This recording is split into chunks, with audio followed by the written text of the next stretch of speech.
Welcome to Beacons of Light. We've got another great show for you talking about the ministry of the St. Vincent de Paul Society, one that is alive and well in the Diocese of Baton Rouge. And joining me is Susan Nelson, a longtime volunteer. She looks too young to volunteer as long, many years. How long have you been doing the Manna Givers program at St. Vincent de Paul? Well, my husband and I were talking about this last night, and we figured out probably about 28 years.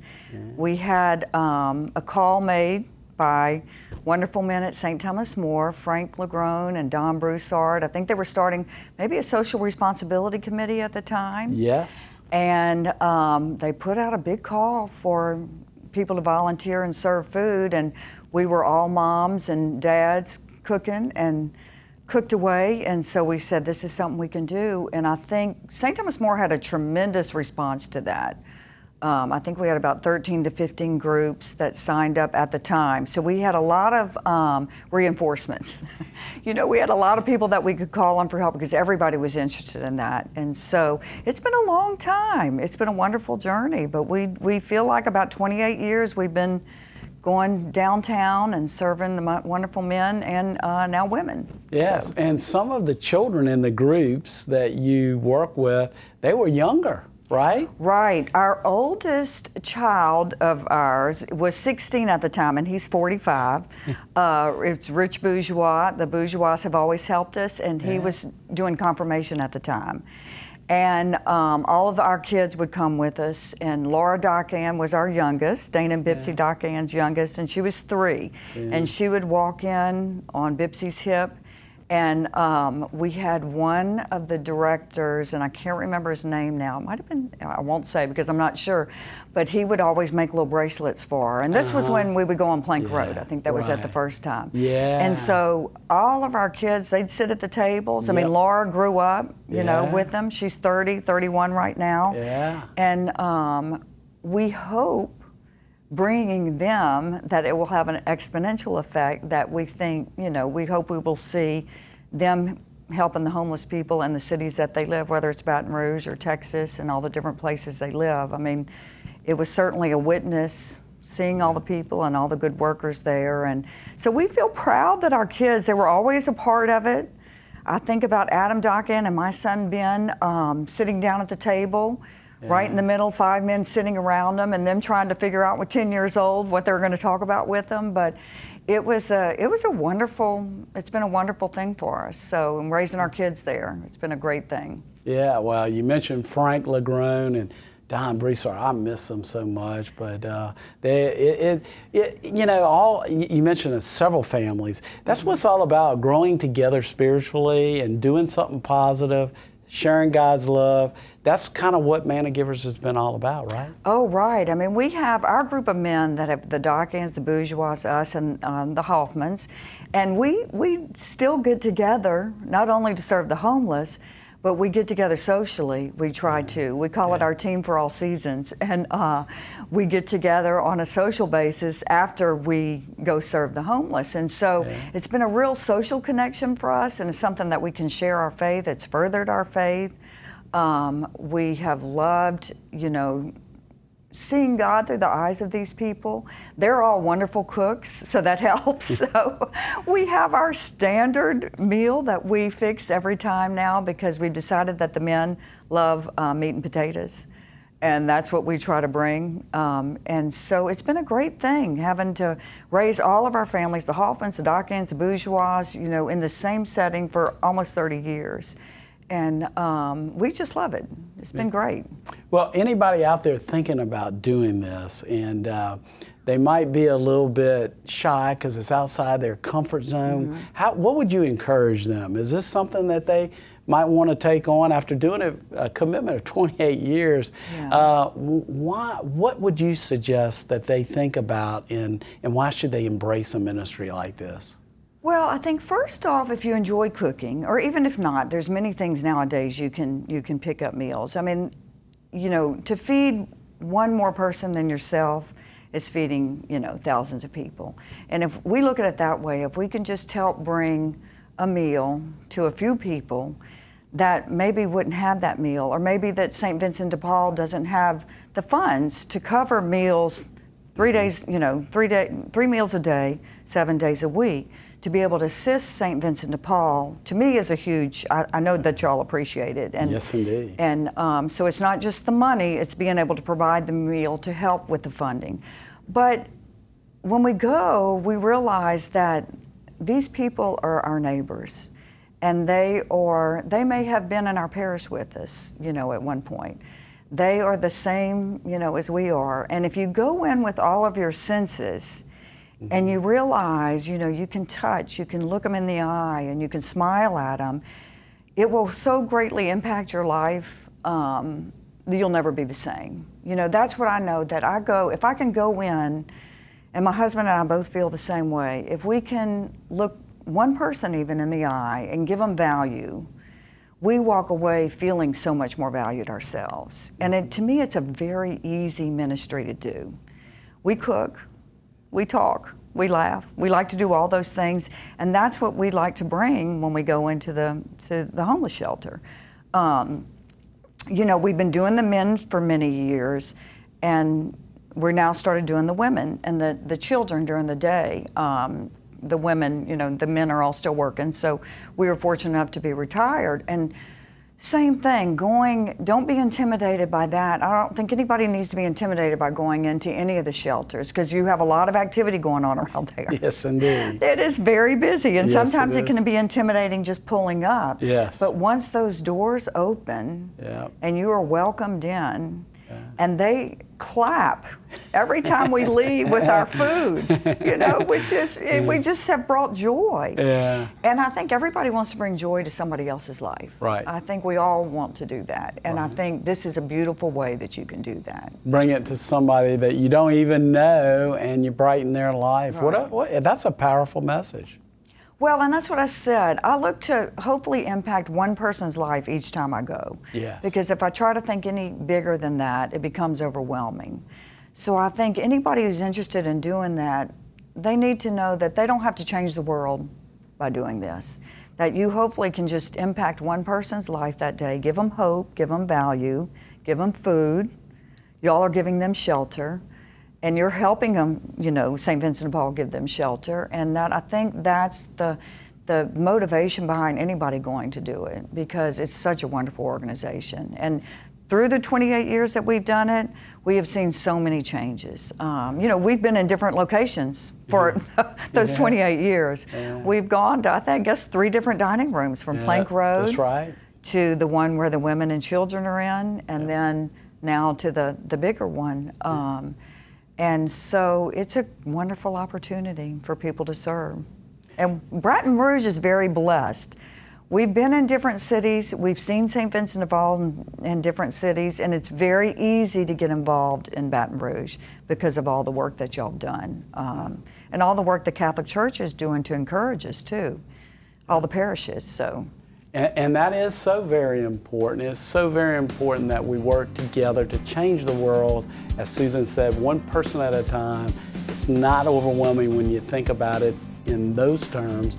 And so when we come back, we'll talk about the importance of bringing God's love to those in need and really making an impact in our local community.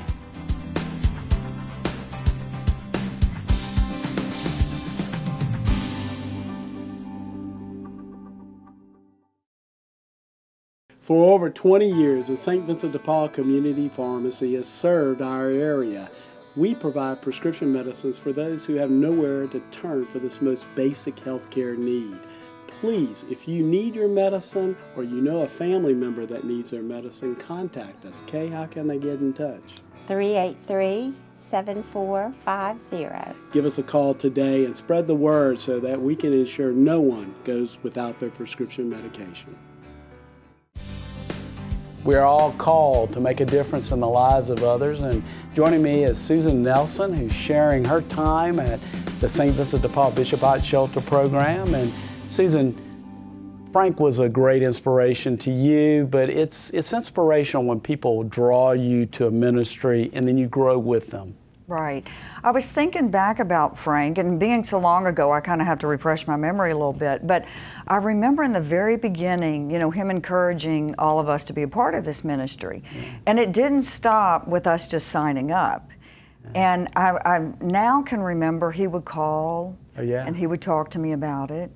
And he would further encourage me to sign up and wanted to make sure that we were okay. And he was just a wonderful man. And I think that's why so many of the groups at St. Thomas More flourished and are still serving to this day, because of his leadership at the time and his encouragement and his involvement. And I know Don Broussard too was so instrumental in, you know, helping the program and doing so much at St. Vincent de Paul. But there were so many people at St. Thomas More at that time. Social responsibility was very alive and strong.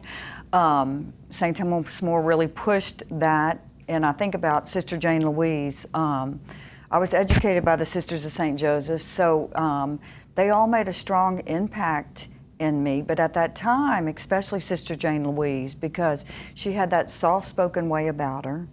She was able to ask you to do anything. And you said yes, you know, you never said no. But she also encouraged all of us in this ministry.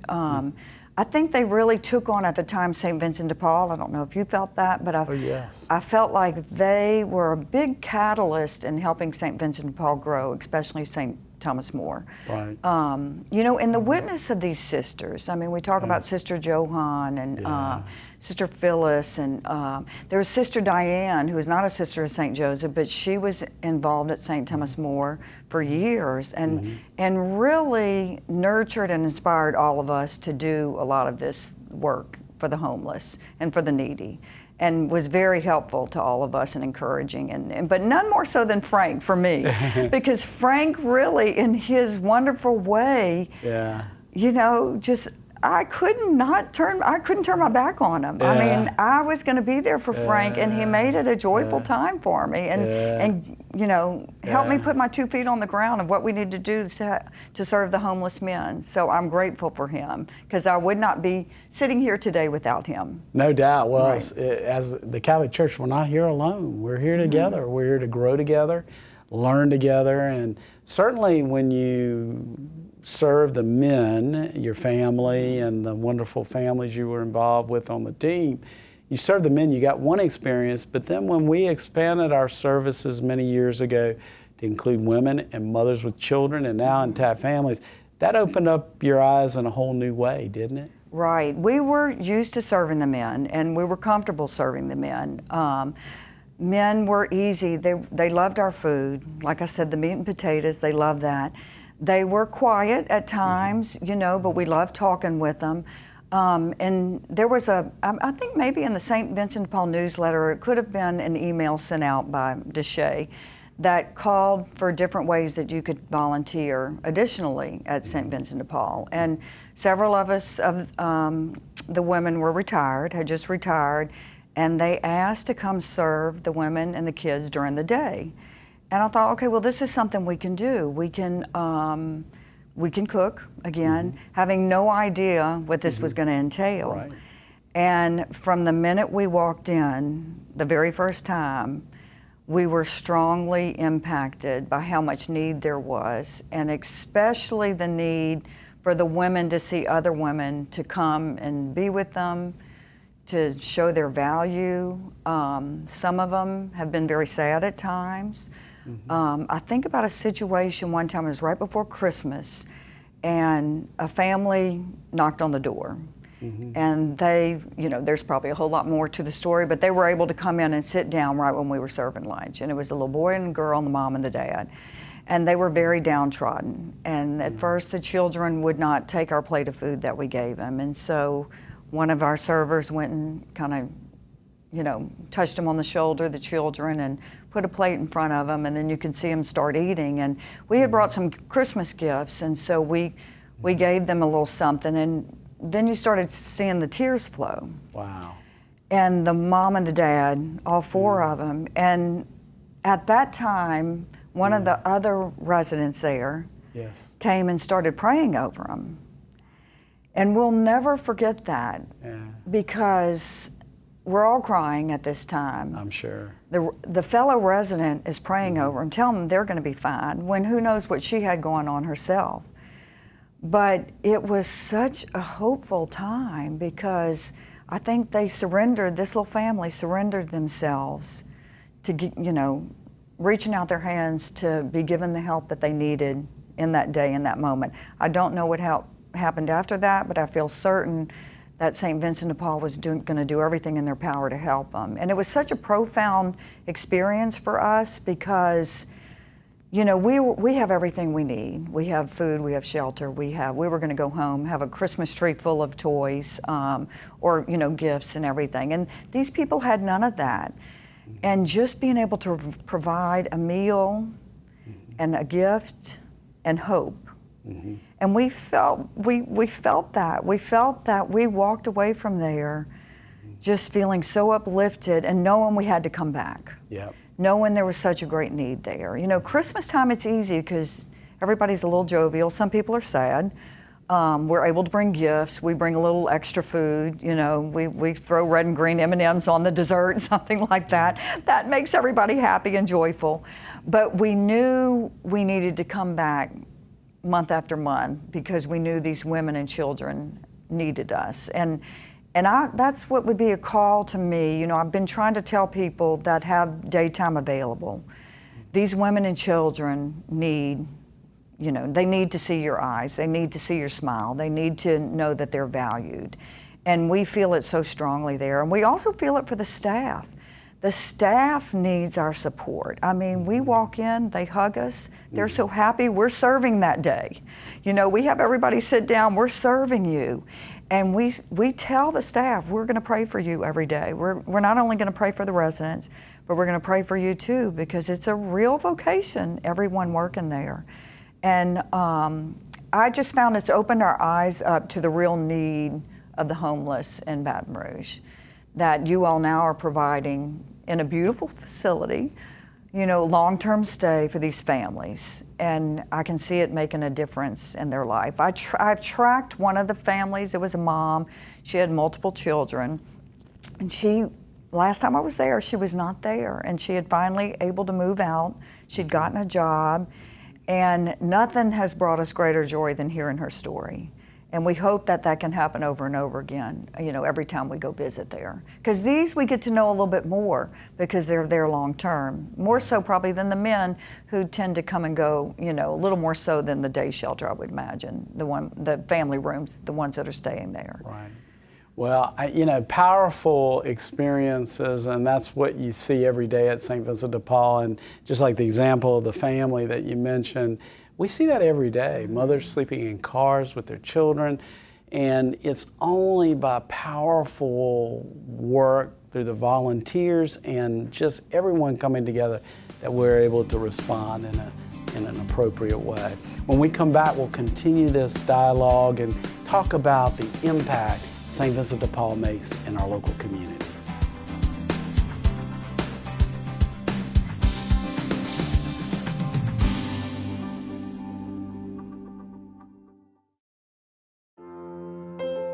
The Society of St. Vincent de Paul's first cookbook, Taste and See, is the gift which helps share the goodness of the Lord with those most in need. Featuring recipes from Chef John Foles, each chapter begins with a short story about one of our special work programs. To order your copy of Taste and See, please call the Society or visit our website. Help multiply blessings for the neediest in our community. We continue our discussions with Susan Nelson about the great ministries at St. Vincent de Paul. And certainly COVID has offered so many challenges to us. And one of the things with our Manna Givers program, we had to go to drop off, but I know you would agree with me, you can't wait until in the coming weeks when we open the doors and volunteers can come back in. Right, it's been a real void in our life, and mainly because we know that the staff and the residents need these outsiders coming in. All of you do a wonderful job. All of the staff does a wonderful job. But I think it's a real shining light when you have the outsiders and all the volunteers, and it's encouraging for all the outsiders to come in and give them a little more hope and bring joy. And serving the women's shelter, we've seen, I talked about how the impact of looking at the women in the eyes, looking the children in the eyes, and just asking them what's going on today. and not being able to, give hope to the staff, that now we drop off and we have to, the staff member, we say, oh, we're praying for you, hang in there, we're coming back. Yeah. But it's been a real loss for all those that I serve Right. with. I mentioned the Dockans and the Hoffmans, the Bourgeois. Donna Gluck helps during the day as well. She's been part of another Manna Givers team for years and years like we have. Right. And now all we do is drive down, we drop off, and then we say, oh, it's such a void. Yeah. So even though we have a void, I know it's a bigger void for St. Vincent de Paul not having all these volunteers because there's so many. Right. And we hope and pray that one day soon we can all get back to normal, but certainly all get back to helping where we need to help. Right now we're just cooking, which is okay because that's what you need. Right. But we hope that we can get back to that touch and that smile and that giving hope and joy to these people, because that's what we miss the most. Yeah, the food's all about the body, but what you're talking about is it's the nourishment of the soul and the spirit, and it is uplifting to staff, uplifting to the guests most importantly, and wow, it's a powerful experience, and I just know that as much as you hunger for that, the guests and the staff hunger for that, because it's powerful. It's kind of like a COVID booster shot. I know we're going to all be getting at some point, but it boosts everybody, and you get the boost. It's a different kind of boost for you. For us at staff level, it's a boost of, wow, we've been enduring this, we've been locked down. It's, that's the boost we need, but you get a spiritual boost as well. Right. And we never know when we walk in the door what we're going to encounter. And with the day shelter, which I've mentioned before, the staff works very hard. It's very, sometimes difficult situations. And we have had to stop everything and pray with a staff member to help them get through the day. Right. And we walk away from those days saying, what more can we do? And our answer is come back. Right. And that's what encourages us to come back, because I have goosebumps right now thinking about those days where it's been very difficult for residents and for staff. Right. And we walk away knowing we always need to come back, that we cannot ever give up. Right. On what's going on there. And there's so many needs, and we say, should we look? Should we do more? Should we do different things? And we say, we've found this niche. Right. We like to cook. Right. We understand the shelters. Right. Because the more you go, the more comfortable you get. Yes. Although I think we felt comfortable. I know my husband Doug and I, we felt comfortable from day one. Right. We had to figure out what to cook. I think the very first time, I'll never forget this, we brought red beans. Okay. And we asked them what they'd had the night before, and they had red beans the 3 nights before. So we said, okay, we'll let somebody else do red beans. But once we got comfortable with our pork loin and our mashed potatoes and doing the different salads and vegetable and dessert, that's the easy part. Right. And, we became very comfortable walking in the door. We tried different things with the woman and the children, and they were different. And now we've landed on, a pasta that they love, and they beg for, and they ask us, come back and do the exact same Italian salad and everything else. So that's the easy part. I think if someone is overwhelmed with the cooking and all that, that's the easy part. Right. And even easier is the joy when you receive that joy back and the thanks. Not everybody. Some people are having a very difficult day, and we know that. Right. And you pray for them, and you hope that the next day is going to be better for them. But it's a very easy opportunity to help those in need. Right. To answer our call for doing works of mercy. No doubt. I love that y'all have provided this opportunity for us to be able to do our works of mercy. When go back 28 years, were you kind of surprised, and especially over the last several years, the numbers of men, women, children, and families that seek our help? It's kind of, for me, it's eye-opening. It's overwhelming just pulling in on the street, especially during the day. Yes. That opened my eyes up more to the need, because I think it's such a hub. Right. You all have so much going on. There's a lot of people hanging around wanting help. Right. And I find that overwhelming every time we turn the corner. Right. On St. Vincent de Paul Drive, and then go pull up behind the day shelter, that there are so many people in need. And in some ways, you want to save the world, but then we have to focus on the channels that you all have given us to help save the world. You know, that's why we try not to think too much about what's going on the street, on the world. We know that St. Vincent de Paul has given us the channel. My husband, he always says that. We'll go straight into St. Vincent de Paul. You know, this is where we need to help, because you all have the channels to successfully help people if they want to be helped. Right. And we're grateful for that, because like I said, I've been in other cities. Not everyone has that opportunity. Right. I mean, you've given us the opportunity to feed the hungry. You do it one person at a time. You don't save 150 people. Yeah, we might serve 500 people in a day a meal, or provide over 100 people shelter, but we're doing it one person at a time. Right. And so that's the power of it. And when you interplay and interact, and you know, like that beautiful story you shared in the earlier segment, that's what it's all about. Mm-hmm. Right, and that's why I always try to look people in the eye. Not everybody wants to be looked in the eye. Right. You know, they might feel downtrodden, they might be very sad, they might be embarrassed, but they don't realize that, you know, some of us are having the same problems they are having. We just have a little more opportunity than they do. So we're all the same people. Right. I mean, we all are dealing with different issues. And I hope that, you know, I've been grateful that my husband and I can use the resources we've been given to then help these people and give them hope. And there's so many different stories. You know, I think back every time I've gone and seeing a little child light up, you know, because we have a little juice drink for him. That's a big bonus. Sometimes we bring soft drinks. That's such a happy for these people. And that's what these little small gestures and that looking in the eye just to that one person, you know, may help them get through the day, the week, the month. You don't know until we can come again. Well, on behalf of everyone at St. Vincent de Paul, all those that you have blessed with all the things you've invested, thank you, and especially from the staff as well. We really appreciate everything you and Doug have done, Susan. Thank you so much. And thanks for being on the show and sharing your story about how everyone can make a difference, and we do it one person at a time. We look at somebody in the eye, we share God's love in a very, very powerful way, and that's what we're all called to do. We can't change the world overnight, but we can change someone's life for the better. We'll see you again next week on Beacons of Light.